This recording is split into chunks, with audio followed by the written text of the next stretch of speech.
Good evening. Welcome to the City of Sugar Land City Council meeting for Tuesday, September the 17th. A little bit about our agenda tonight. In a minute, Stuart Jacobson is going to do the prayer for us, the invocation. And then I'm going to introduce our special guests, Girl Scout troop. And they're going to come up, and they're going to do the pledge to the nation's flag and the pledge to the Texas flag. Stuart? Thank you, Mayor. Please stand.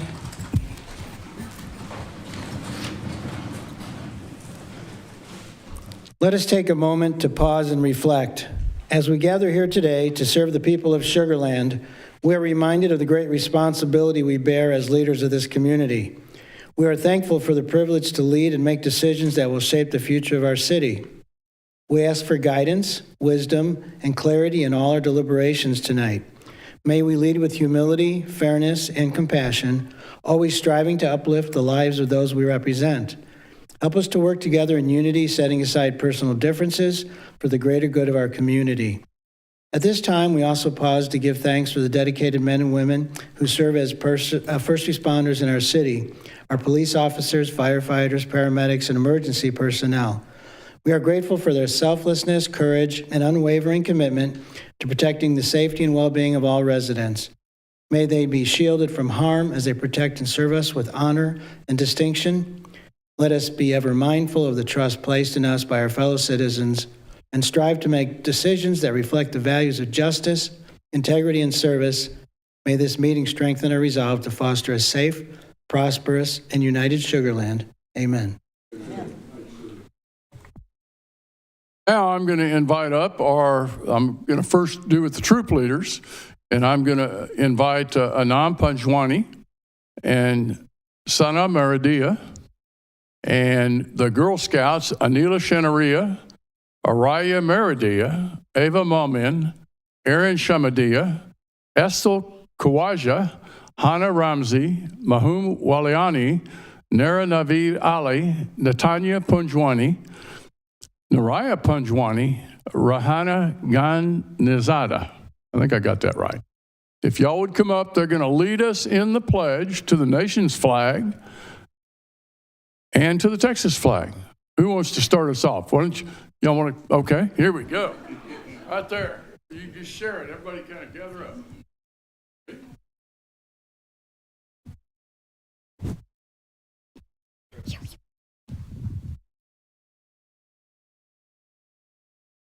I pledge allegiance to the flag of the United States of America and to the republic for which it stands, one nation, under God, indivisible, with liberty and justice for all. Honor the Texas flag.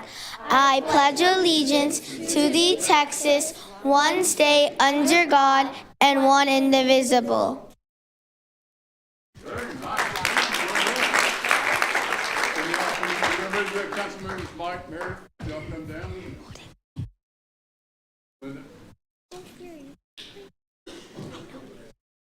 Get a picture here. Great job, ladies. Thank y'all for coming. Do not breathe into the mic. Do not breathe Who was into the it. one who was the best? Me. I think you were all pretty awesome. She got the mic. Me?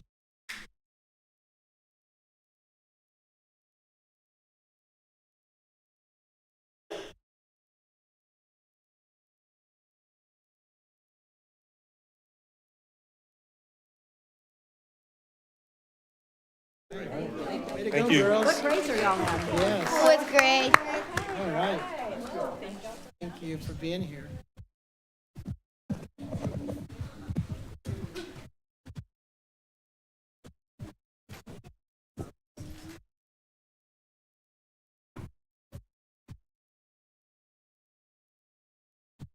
And now we have a special recognition, the Government Finance Officers Association Fiscal Year 2024 Distinguished Budget Presentation Award.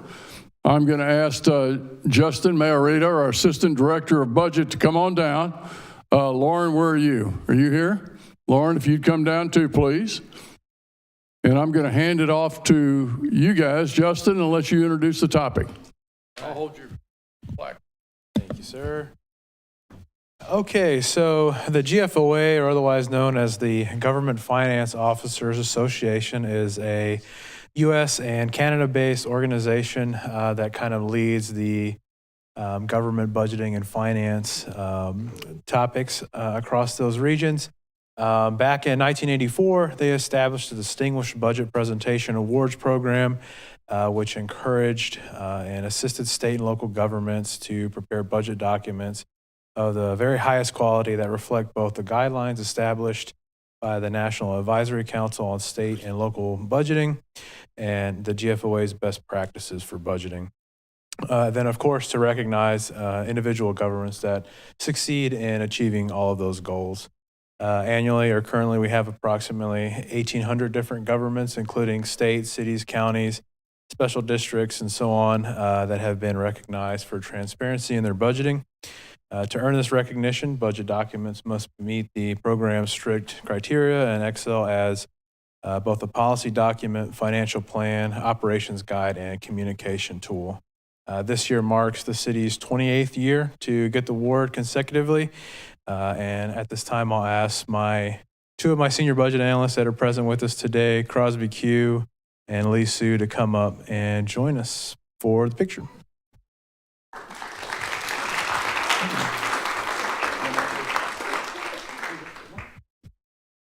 Let y'all stand in the middle. All right. Here, and the council members, Mike, Linda.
Anybody that would like to speak on an agenda item can come down front.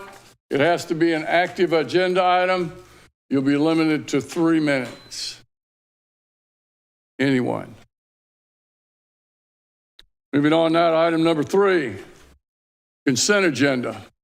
All the items on the consent agenda will be taken under one motion unless we have a council member that wants to pull an item. Everybody good with the consent agenda? Got a motion by Kamali. Do I have a second? Second. Second by McCutcheon. If you will vote at this time, please.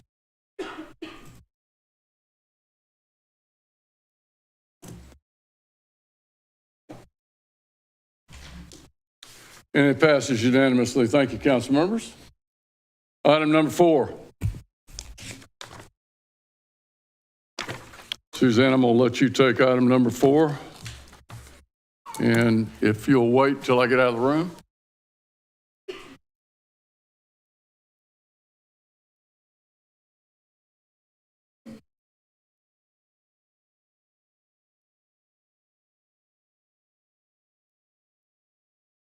Item number 4, TML Region 14 Board of Directors for consideration of an action on casting a vote for the Region 14 Director of Texas Municipal League Board of Directors for a 2-year term.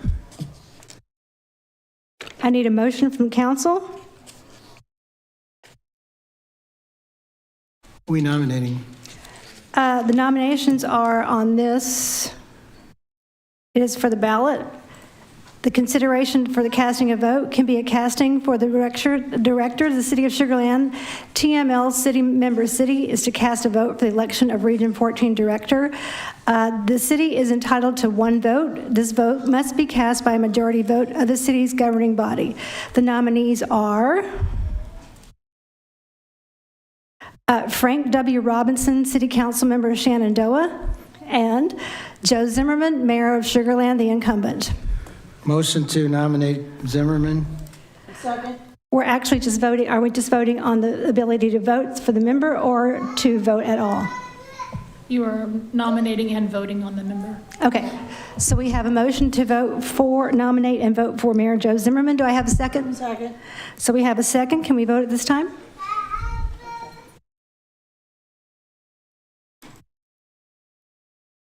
Motion passes unanimously without Joe Zimmerman. Thank you. Can someone gather the mayor back? Good choice.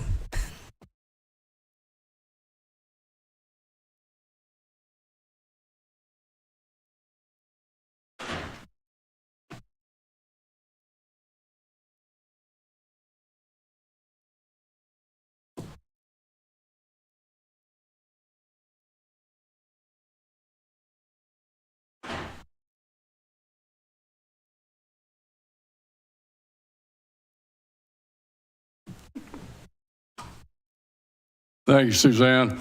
Item number 5, donations. 5A, consideration of an action on acceptance of monetary donations in the amount of $7,889.20 for adoption efforts and animal welfare community education efforts for the animal shelter. And we have with us tonight special guest, Jennifer, I'll let you introduce them. The Clemens High School organization that secured these funds are here with us tonight. Yes, sir. So let me give you a little background. We actually have multiple donations that we're recognizing this evening. So throughout the year, we at the shelter receive donations from residents and businesses and customers. We set aside those donations in a separate fund. We account for them separately. Our city policy requires that we bring those donations to City Council for formal recognition and acceptance. So from the period of May 1st through the August 31st, we received a total of 50 donations totaling $7,889.20. 6 of the donations, and it actually combines to 5 because one of them was 2 from the same organization, are $250 or more. And so we recognize those at the individual level. Those donations total $5,293.20. And then we had 44 remaining donations totaling $2,596. So the 5, actually it is 6, I'm sorry. It was, there was another one. All right, so 6 donations. Constance Webb donated $3,000. Joan McGee donated $300. Thomas Kruskop donated $500. Cajun Canine donated $330, and we have a representative from Zoom Room. Bo Boudreau is here this evening behind me. He doesn't want to come up and take pictures or anything, but we want to make sure that we appropriately recognize him. Zoom Room is an organization, or it's a business here in Sugar Land, located in the Target Shopping Center. They do dog agility training. You can take your dogs, and it's all indoors, air conditioned. We take a lot of our dogs from the shelter there, and they have helped us out a great bunch with burning off some energy in the heat of summer and offering us some agility training there as well. So we do thank them for that donation. We have one anonymous donation of $272, and then the last one is from the Simply Co. Junior Achievement Group from Clements High School. We have representatives from that group with us this evening. And let me find, so we have, I think, a total of 11 here this evening. They're in the 3rd row here behind me. They all wanted me to recognize the officers of the organization, which is Kathleen Yan, Yasmin Wang, Jessica Zhu, and Hannah Zhang. And so what they did is, this was a project through Junior Achievement, which is, as you know, a nonprofit organization nationwide that strives to foster entrepreneurship in youth through legally sponsoring companies led by minors and students. And so they created this company, Simply Co. is one of the companies that they've created, and it focuses on a new mission and product each year. Last school year, they focused on bully breeds in animal shelters, and 10% of the sales that they made, they donated to the shelter, and that totaled $891.20. They sold 100% student-designed and packaged plushies, and I believe they have some plushies. We'll have them bring them up. They were actually modeled after the dogs in the shelter. And so they raised almost $10,000 through their sales and donated the 10% to the shelter. And so we are greatly appreciative of their efforts. And with that, I will recommend council accept the donations, and I'd like to call them up to take pictures. So why don't we, if y'all could all please come up, and I'm going to let you introduce yourselves. Everybody, the officers, bring the plushies with you, because we're going to do a picture after this.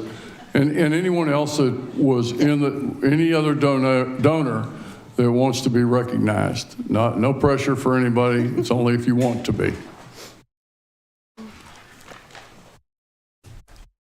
Yeah, there you go.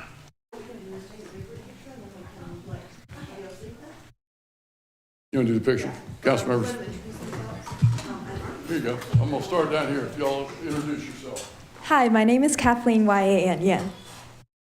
Hi, my name is Jessica, and I'm the CFO. Hi, I'm Hannah Zhang. I'm the CMO. Hi, I'm Jasmine. I'm the COO. And then these are our members and new officers. Let's take a group picture, and then we'll do the officers, and then we'll do a motion. We can approve.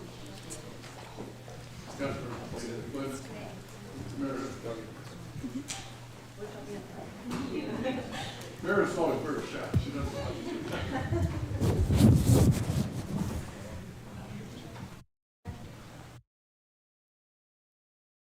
All right, got you guys down.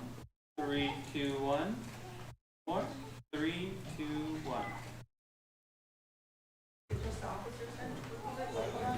This with me. Thanks. They want one more, y'all. Oh, sorry.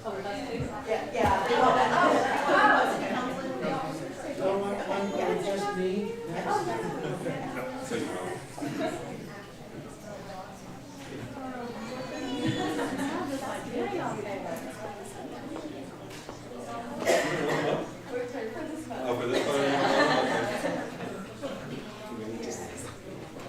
Okay.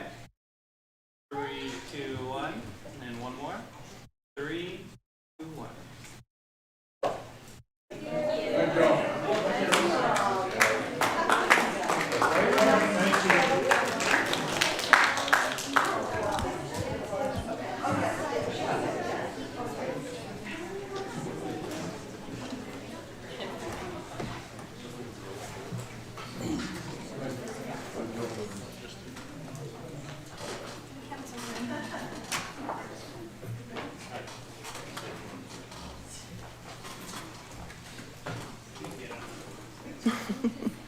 And that plushie was actually modeled after Stitch, which was one of the dogs in our shelter.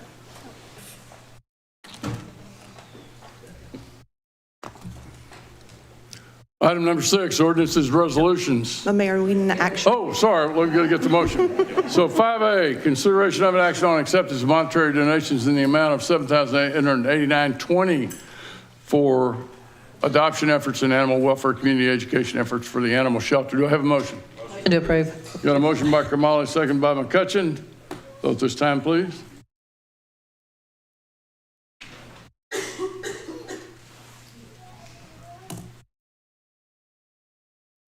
It passes 7-0. Thank you, council members. On number 6, ordinances and resolutions. 6A, first and final consideration. Consideration of an action on City of Sugar Land ordinance number 2360.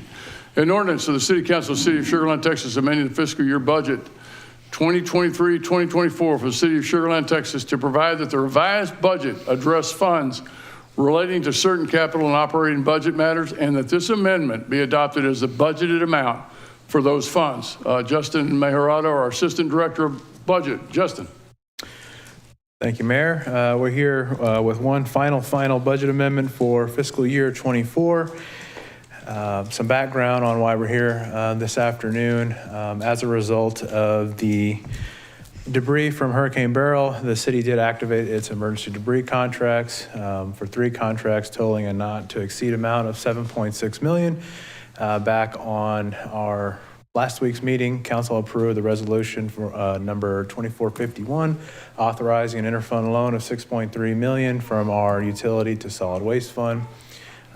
With a prior ordinance back on September the 3rd, amending the 24 budget to projections, capturing the remaining $1.3 million needed for the contracts.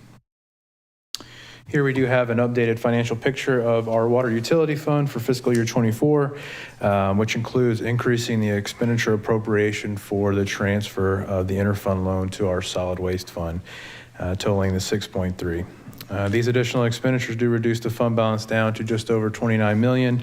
However, our operating reserve of 80% is well above the targeted 25%.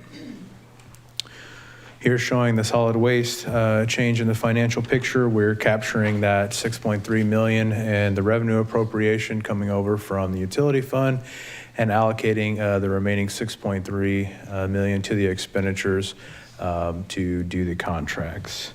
As a reminder, the initial 1.3 was already included in the last budget amendment. And at that time, I'll take any questions from Mayor or Council. Question? I'll make the motion to approve.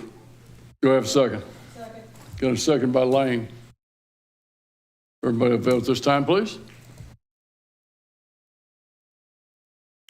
And it's a 7-0 vote. Thank you, Mayor. Thank you, Justin. Item number 7, contracts and agreements. 7A, consideration of an action on authorization of amendments number 1, 2, and 3 to the contract with TFR Enterprises, Inc. and the ratification of expenditures in the amount of $3,500,000 for on-call debris removal related to Hurricane Beryl. We have with us Ms. Dawn Steff, and I think she has some people she's going to introduce. Dawn. Actually introducing Lauren Lathan. She has been with the city since May of 2022. She's a graduate of University of Texas, but then also a graduate of Texas A&M Bush School. So you may have up for it there. You had our attention for a minute there. I know you're going to lead with the UT and then you're going to go back to A&M. I knew it. I love it. I love it. It was easy. She started as a management assistant in the Department of a management analyst at the Department of Innovation. She moved to the solid waste department for a period of time, and now she is back with data and innovation as the innovation project lead. And Christian Eubanks has already been introduced, but he is our environmental manager. And so they're going to cover this, actually going to cover the next 3 contracts in one PowerPoint. And I'll hand it over to Lauren. Good evening, everyone. As Dawn mentioned, this presentation will serve as the presentation for the next 3 contract items. So we'll click through all of them. This is a presentation to cover all of the debris-related activities as it regards to Hurricane Beryl. So I will walk you through sort of a background of how the city typically handles emergency-related debris, and then Hurricane Beryl specific activities and how we approach the project after this event. And then I will hand it over for Christian to cover some of the future considerations as it relates to emergency debris, and then make our recommendations from the staff. So first, just a little overview of how we manage emergency debris here at the city. We have 3 on-call contracts for debris. The first 2 are a primary and secondary removal contract. Those are what we informally call our contract haulers. We have contracts with TFR and Ceres, and they do the actual collection and cut work that you all may have seen across the city during operations. And then the third contract is an on-call monitoring contract, and that company, Thompson Consulting Services, ensures that our haulers are doing their jobs correctly, and then they help us with any FEMA-related documentation for reimbursement. All 3 of these contracts were approved by City Council in spring of 2021, and then we activated them for this on-call period on July 8th, shortly after Beryl made landfall. Just a little bit more information on the different scopes of work as they relate to each contract. For the removal contracts, as I mentioned, they're responsible for collecting the actual piles and doing the cut work on hanging limbs and branches. They also manage our debris sites, which you all probably saw across the city at the festival site and next to PD. They collect white goods, so the fridges and refrigerators and deep freezers that you all saw across the city. And then they are also responsible for hauling all of that debris out to final disposal once the project closes. And then for the monitors, they are, like I mentioned, in charge of all the documentation. They ensure that we're properly tracking what's coming from residences in the right-of-way, and it ends up at the final disposal site. They make sure that we know how much we're collecting, what types of debris we're collecting, and then again, they're a big help in ensuring that we know all of the FEMA requirements so that way we can receive as much reimbursement as possible. For Hurricane Beryl specifically, we'd like to give you an overview of sort of what the schedule of events looked like post-storm and how we decided to approach the project, and walk you through a little bit of the story to make clear the amount of debris we had here in the city. So, as you all know, on July 8th, Hurricane Beryl made landfall early that morning. We knew from predictions that it was going to be a pretty wind-intensive event, and shortly after the storm, a couple of us city staff drove around, and we saw that that was in fact true. There was a lot of debris across the city, and we knew pretty shortly after that drive that we needed to activate the emergency contract. So we called in the contractor, sent them a notice to proceed, and they were on their way to the city. By July 9th, we had received a major disaster declaration, which was important for us because it makes public assistance funding available to regions that were affected, which in our case covered Cat A and Cat B, which is where our debris work fell, making up to 75% of the costs that we incurred reimbursable. And then by July 12th, which was that Friday after the storm, we began debris-related activities after a couple of planning days with the contractors.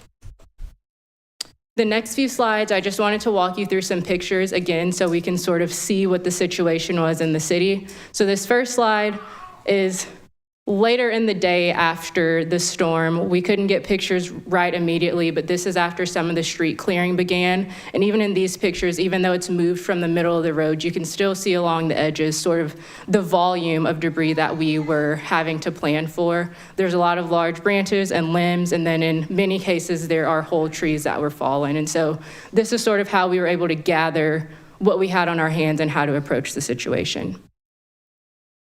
And then here is a collaboration of pictures in the first couple of days once we started those debris activities. On the top left, you see a black haul truck. Those are the trucks that were going around picking up the actual piles. And then on the two opposing corners, we have our public works trucks who actually got certified by Monitor to supplement the work being done by the contractor. So our own city staff were out across the city helping with collections for about a week and a half. And our public works crews and our labor pool really stepped up to help when we asked them to. So I want to give a shout out to anyone here in the room that participated in that. And then finally on the bottom right is a cut truck or a bucket truck, and those are the folks that were responsible for going to cut the leaning and hanging hazards that were over the public right-of-way. This next slide here is an aerial shot of our debris management site at the festival site. So this is where once the trucks got a full load, they would drop their load off to be reduced via a grinder. So we had one at the festival site and then one next to PD. And then finally, outside of just our residential areas and our public right-of-way, our contractors helped with some additional debris-related activity at our city facilities and other city properties. So for facilities, we worked with Danica for the water plants to ensure that they were accessible and free of debris. And then we also did some work at the prison site. We worked with William and Kimberly's team to ensure that our parks were clear and free of debris, and also our park trails to ensure that we could get them back open and accessible to those user groups. And then finally, now that you've kind of seen all the pictures and have a visual view of what the situation was, we want to walk you through some of the numbers that we've collected over these debris operations, just so you can see how this event is different from some of the others. Our project duration was right at 60 days. Day 30, we completed the first pass. Day 40, we completed the second pass, and then day 43, we completed our hotspot, or third pass, and that was by request only. From day 43 to 60, that was non-residential, non-right-of-way areas, such as those city facilities, the parks, and the park trails. Our total debris volume came out to 187,311 cubic yards, and then the breakdown is there per contractor, and then again, our Public Works Department, that helped out a lot. And then Christian will cover this in more detail here in a bit, but Republic Services was also able to show that they collected some storm-related debris as well, so we wanted to track that volume too.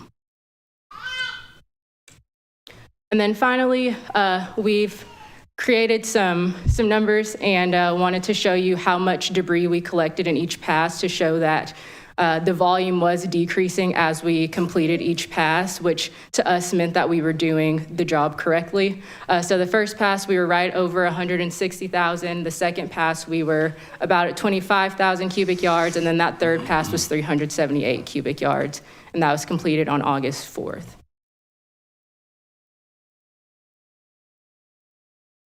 And outside of the total contract amounts that you all have seen and that Justin presented on as far as the NTE, we wanted to mention that there were a handful of amendments that we made as well to add up to those total contract amounts, and they were just suggesting some things that may have been left out of the original RFPs or adjusting for sort of some different operational decisions we had to make to ensure that things like the park trails were done in the way that we needed them to be done. So for instance, if you look at the very last one, there's a side-by-side amendment for the park trails to ensure that our monitors could monitor appropriately and get to hard-to-access areas that they couldn't take a vehicle into. And if there are no questions for me, I'll hand it over to Christian to cover the Republic-related debris matters. Any questions? Go ahead, Chris. Thank you, Lauren. Evening, Mayor, City Council. City staff instructed Republic Services to collect bagged debris not eligible for FEMA reimbursement. This resulted in a 90% increase in volume for the same month of the previous year. Because of the disaster declaration, along with the increase in volume, certain sections of the solid waste contract were activated, which requires negotiated repayment to Republic for those volumes. This cost was included in the interfund loan approved during the City Council meeting last week, and payment will be made before the end of the fiscal year. So all three of our current debris-related contracts are set to expire December of this year. We were selected to be part of the Harvard Kennedy School Sprint RFP process for these new contracts, and we'll be bringing those to Council in the beginning months of 2025. We're additionally looking at ways to build the solid waste fund and solid waste fund reserves. We saw how quickly a storm of magnitude can drain these funds, so we want to ensure they're good for if and when a future event does occur. We're also discussing alternatives for debris collection, especially when it comes to non-FEMA related events. Without having the reimbursement aspect, there's a lot more flexibility in the way we operate, and allows for innovation, efficiencies, and overall cost effectiveness. So it's our recommendation to approve all contract amendments and to approve a contract amount not to exceed $3.5 million for TFR Enterprises, $2 million for Ceres Environmental, and $2.1 million for Thompson Consulting. And with that, we can open the floor for any clarifying questions you all may have. Thanks, Kristen. Lauren, a couple comments. I know this was an extraordinary effort on behalf of the city of Sugar Land. Mike, you and your team did by all measures, an extraordinary job. The incident commanders on that, I know that I think Rob Valenzuela is here. Rob, if you'd please stand. Brian Butcher, if you'd please stand. Dawn Steff was over the debris removal. Dawn, if you'd please stand, and your staffs. You know, when I hear from other cities and where other cities are, many of which have not finished, some of which haven't even started. And to think that we finished it within, days, and albeit long days, staff worked long days to get this finished. The contractors worked long days. We also, we had people coming to work bringing changes of clothes because they knew they weren't just going to be, you know, doing their day-to-day job, which might be in this office. They were going to be out in the field getting dirty and sticky. And so all of our staff deserve, you know, I think, you know, huge kudos. You know, we also couldn't have done it. I know we've got Todd Fawcett, we've got Alex Griffin with Republic, they're here. We appreciate our partnership with all of our contractors and want to just make sure that the public knows what an extensive effort this was and really, really appreciate the work that our employees and the contractors put in on behalf of our citizens. I'll go ahead and open up to questions. Anybody else? Suzanne, go ahead. Thank you, sir. My only question is, in looking at this, when do we expect FEMA to reimburse this? I mean, just as curiosity for the time frame we're looking at.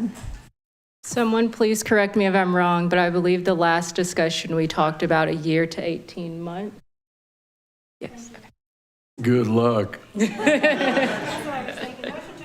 Okay, we've got, let's go through one at a time. Let's go through item number 7A. Consideration action, TFR Enterprises, $3.5 million. I've got, Watley's got the motion. Do I have a second? Second. Got a second by Lane. Let's vote the motion.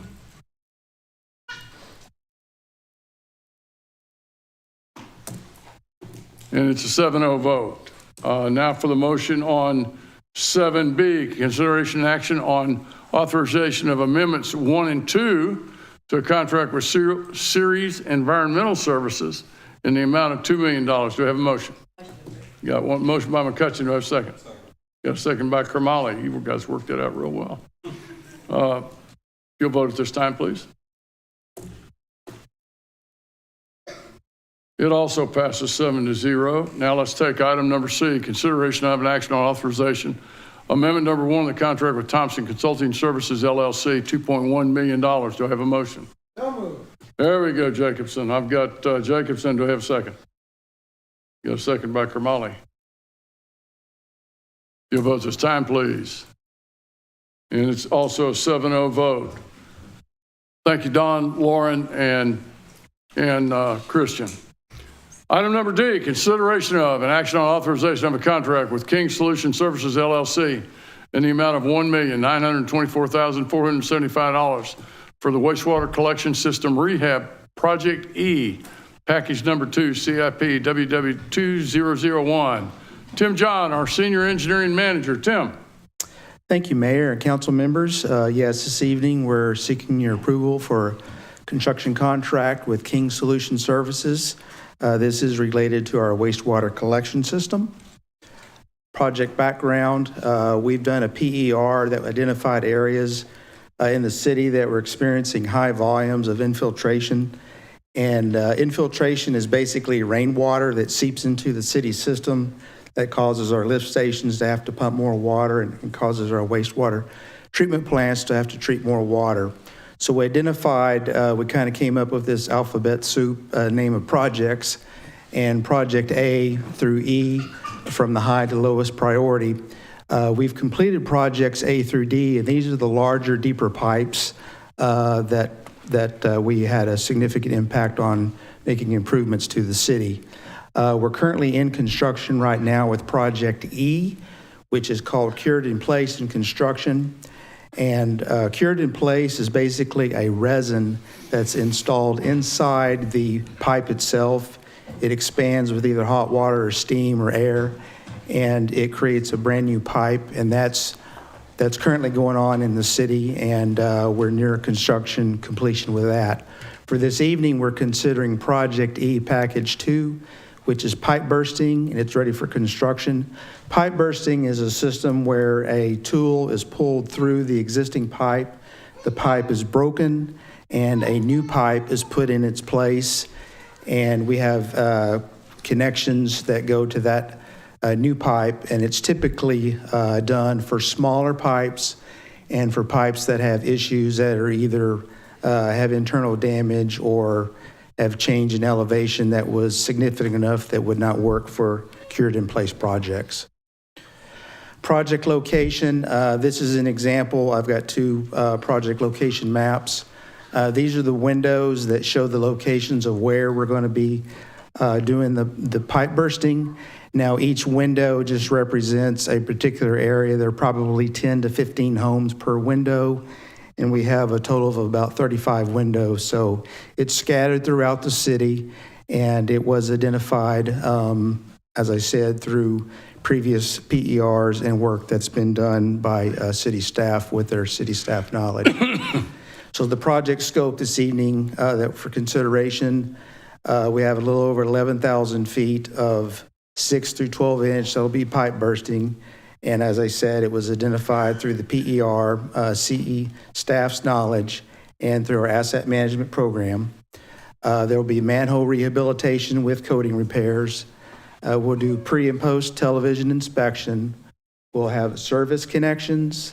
And then we went ahead and added what's called add alternate 1 for 1,300 linear feet of 6 through 10 pipe bursting, and alternate 2 of a little over 3,000 feet of 6 through 12 pipe bursting. And with our funding available, we are recommending both the base bid and the add alternates. For the contractor selection, design was completed in June of 2024. We advertised twice in July per our requirements. We opened the bids on August 15th. 6 bids were received. However, 1 bid was rejected because they lacked a bid bond, which is a requirement for a bid. So we have 5 qualified bids. The low bidder in this situation is King Solution Services. And I want to mention here, there was a mathematical error on their bid that was actually in favor of the city, which made them the low bid. So we're recommending the base bid, the 2 add alternates, and the total bid of a little over 1.924 million. And this evening, we have a representative from King Solutions, Alan Negrete, and he'll be the project manager. We also notified the second low bid that they were not considered the low bid on this project. So they were okay with that number. So you can see the total bid, there's only a difference between the second low bid of about $2,000. So it was a very close bid, but we were good to have five good bids on this project. And the engineer's estimate, I believe, was around $2 million. So this is one of our better projects that we're proud of. For the project funding, as I mentioned, the low bid of a little more than $1.924 million. We would like to recommend a contingency of 10% because we're dealing with underground work that we haven't necessarily seen in the past, so that's $192,000. We'll have a construction admin contract with our consultant for $88,000, so that's a total funding needs of a little over $2.2 million. We have in CIP CWW 2001, we have $2.5 million remaining. So any of the funds that's left after this project is completed will be returned to the utility CIP. The schedule is, assuming we get approval this evening we would start a notice to proceed in October.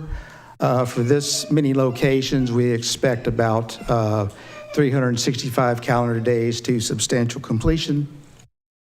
And for the construction impacts, there will be both front and backyard entry. That's just a requirement of the projects. There will be temporary wastewater service interruptions, but they will be very temporary. The contractor will work with the residents, and it will be a very short-term interruption. There will be disconnects and reconnections and service connection excavations in the backyards and the front yards where the connections are made. Concerning notification, we'll have it on our website. We'll have notice of mail-outs, door-to-door hangers, and for each resident, we will have a 48-hour advance notice before we do yard entry and/or temporary service interruptions.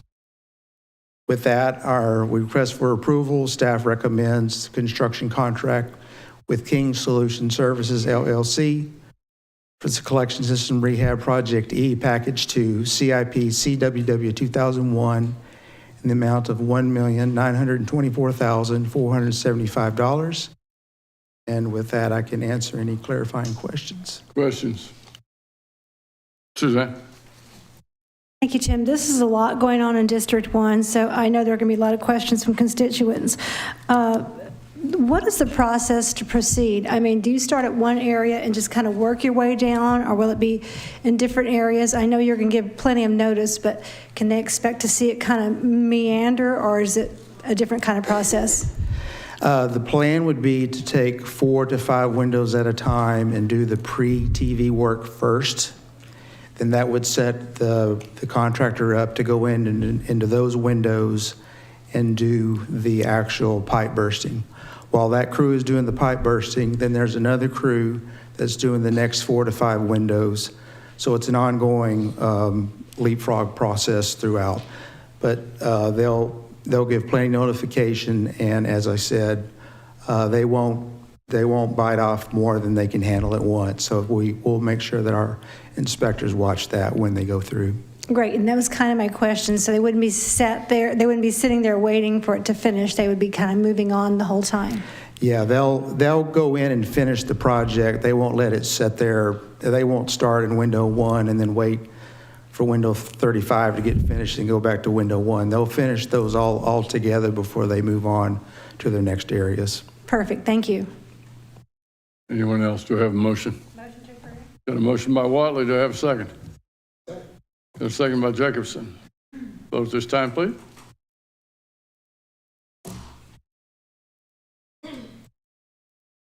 And it passed 7-0. Thank you, council members. Thank you. Thank you, Tim. Item number 8, budget. 8A, first and final consideration.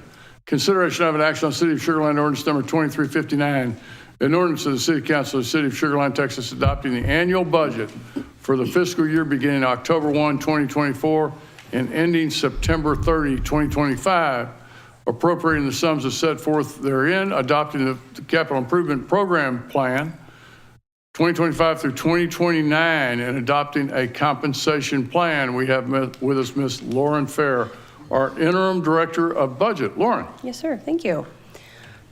All right, so tonight we'll be asking for a motion on adopting fiscal year 25 budget, inclusive of the 5-year CIP and the compensation plan. First, just going to walk through briefly some of the components of the process getting us here thus far. So our city charter requires that the budget is adopted by ordinance no later than the 25th day of the last month of the fiscal year. So that will be satisfied by the council action tonight. And then additionally, our Texas Local Government Code requires the governing body of the municipality levy taxes in accordance with the budget. So that is, the tax rate is on a separate agenda item that will come after the adoption of the budget this evening. So this year we focused the budget as an investment in priorities on and services that continue to provide high values to our community, focusing on public safety, focusing on redevelopment, our database decision making, and using what works cities to be innovative and effective. Maintaining our championship workforce, and realizing those operational efficiencies that will propel us into the future. So in terms of timelines and development of our budget, we filed in late July 30th. That was followed by a series of budget workshops with the City Council in August, which were open to the public. Then a series of public hearings throughout August and September, held on various components of the budget process, with the final step being this evening and adoption of the budget. So just touching on what we hit on the workshops, again, we spent 3 Thursday mornings last month talking about various funds and components of the budget, where individuals also had opportunities to attend, and they were open to the public. Again, additionally, residents would have had opportunities as well through several public hearings throughout August and September on the proposed budget, our fee ordinance, the PID assessment, as well as our proposed tax rate. And so with that, we would recommend approval of ordinance 2359 this evening, adopting our fiscal year 25 budget, fiscal year 25 through 29 capital improvement program, and fiscal year 25 compensation plans. We're happy to answer any questions. Thank you, Lauren. Questions? Motion to approve. Got a second by Kermali. Vote at this time, please. And it passes 7-0. Thank you, council members. Item number B, first and final consideration of an action on City of Sugar Land ordinance number 2358, an ordinance of the City Council of the City of Sugar Land, Texas, levying a property tax rate for the year 2024 and directing the tax assessor collector to assess, account for, and distribute the property taxes as herein levied. Ms. Jennifer Brown, our Director of Special Projects. Jennifer. Thank you, Mayor. All right, so the last step, what we have, well, second to last step, I'll take that back, is to adopt a property tax rate for tax year 2024. And property tax is one of the main revenue sources, as you know, for both the general fund and the debt service funds. It is one of the few revenue streams that the city has some control over. It is our most stable source of revenue because it is legally obligated to be paid. This funding supports our general operations, including public safety, public works, parks. It supports our infrastructure maintenance through the issuance of GO bonds that are approved by voters. It also supports repayment of our currently outstanding property of debt obligations. All right, so this chart shows our commitment to a low tax rate over the last 22 years. We have lowered our tax rate from 50 cents to where it is today. It is currently at 35 cents. And during that time, you can see that in the through the 90s, early 2000s, we continued to lower the tax rate. That was when our sales tax was growing double digits. We were growing as a community. We saw a lot of development. As we have matured, we have seen that we needed to start slowing that lowering of the nominal tax rate down. In swapping that out in 2007 for tax year fiscal year 2008, we raised the homestead exemption from 1% to 5%. We have since raised that. I've lost track of how many times. We are currently at 15%. So we've raised that exemption quite a bit, and that actually reduces the taxable, the amount of the value of the home that's subject to the property tax. So this year, with the fiscal year 2025 budget that you just adopted, the recommended tax rate to fund that is $35,3210 per $100 of value. And you can see the distribution here. We are implementing the final portion of the 3 cents to fund the voter-approved 2019 bonds. We are shifting that to our maintenance and operations component. As we talked about through our workshops, we have moved things back and forth, and a year or so ago, we shifted it the other way from operations to debt. And so this year we needed it on the operations side. We are able to do that within the truth and taxation requirements. We have to calculate 2 rates as part of the tax rate process, and that is the no new revenue tax rate, which basically generates the exact same revenue as we generated last year on the same properties taxed in both years, and that is 34,7218. And then our voter approval rate allows for a 3.5% increase on the maintenance and operations component, including sales tax only, maintenance and operations, and that is 36,3466. So we are above the no new revenue rate. We are below the voter approval rate. We did hold a public hearing on September 10th, and we had no speakers at the public hearing. So what does this look like for our average resident?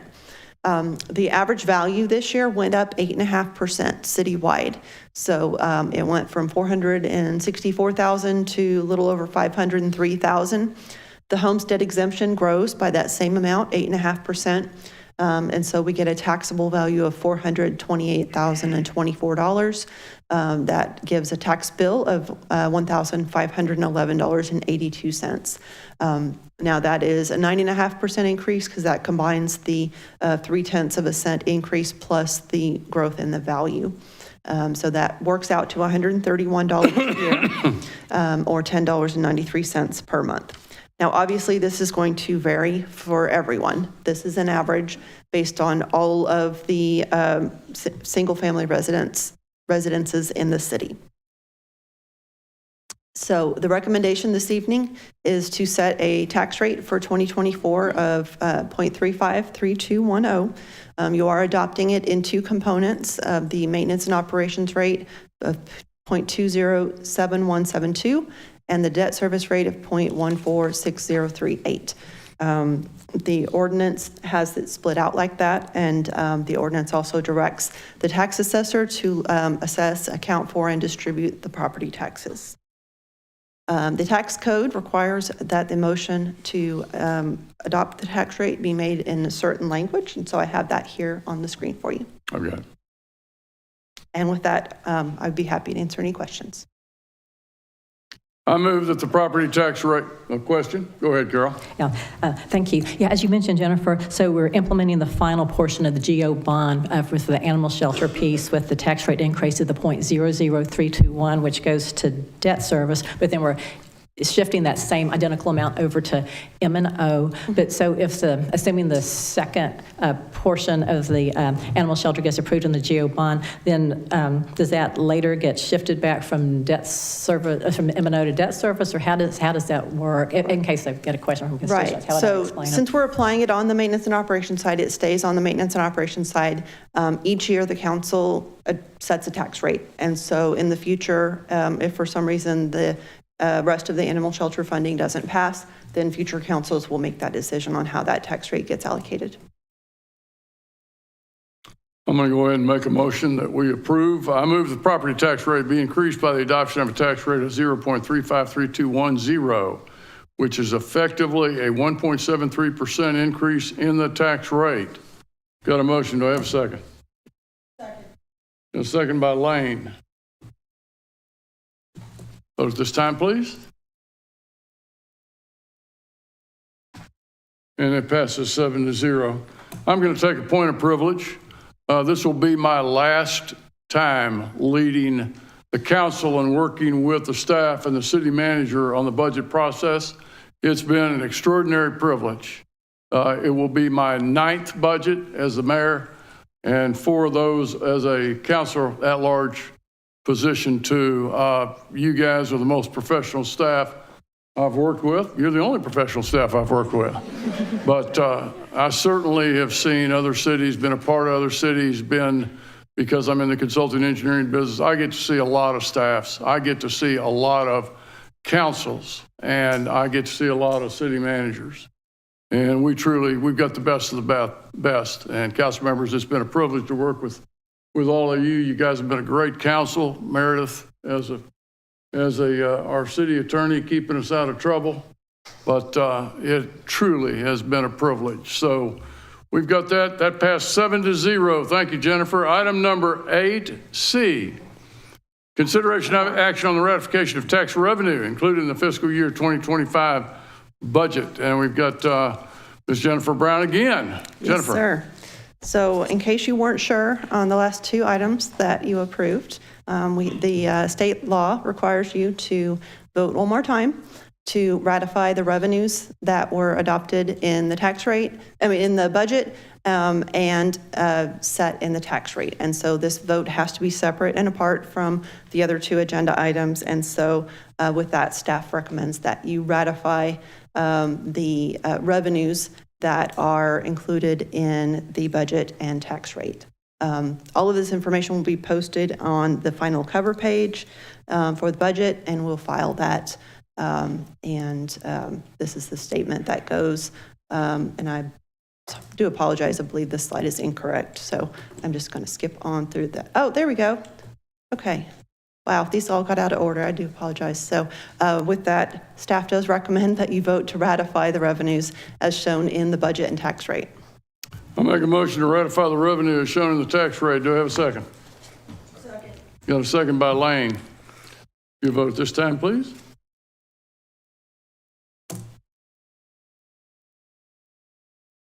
And it passes 7-0. Thank you, council members.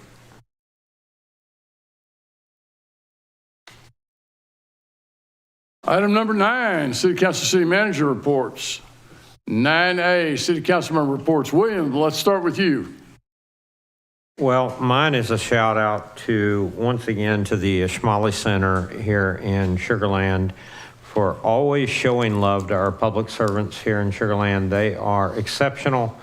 They are forward thinking when it comes to serving our community. And this past week, we all attended a luncheon for our public servants. And thank you to the Ishmaeli Center. Thank you, William. Jennifer. Well, I think most of council got together with former council members to attend the closing home games for the Space Cowboys this weekend. It was a great game. Suzanne. I have no report. Thank you. Najad.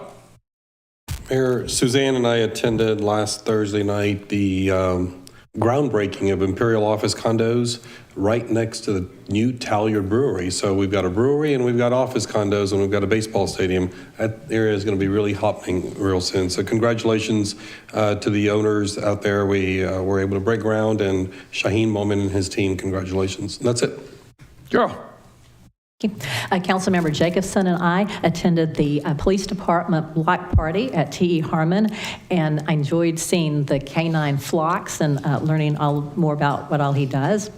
And I met with BSA Troop 818 to lead a discussion on constitutional rights and obligations as part of their earning the first class rank. And I attended the 5th annual Fort Bend Future Technology Expo at U of H. Stuart. Thank you, Mayor. Carol and I attended the ribbon cutting of the Bank of the Orient, which is their very first facility here in Texas, and that was a very nice program. But probably the highlight was hosting in the Smart Financial Center. There was an entertainer named Mitski. What? You've never heard of Mitski? Well, you're not an 11-year-old girl. Yeah, it was as good as it sounds. Thank you, Mayor. All right. Thank you, Stuart. A couple items. A shout out to our economic development. Alba Panette Johnson and I were headed to New York last week. We had a chance with our consultant Violet PR to visit with NASDAQ, CBiz, Reuters, and Bloomberg. I thought it was an extraordinary success. Questioned anywhere from the power plant all the way to the finances and the budget of the city of Sugar Land. Also, a shout out to our Space Cowboys. We won the first half. We've now won the second half. And we will be in the playoffs next Monday, Tuesday, and Wednesday, I think is when the playoffs are at Constellation Field. So if you haven't been to a baseball game, get out there and support our team. They did an extraordinary job. Mike, item number B, city manager report.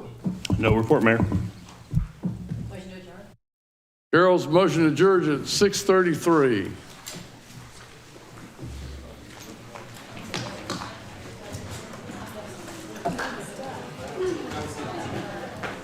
See, that wasn't bad for that long a meeting.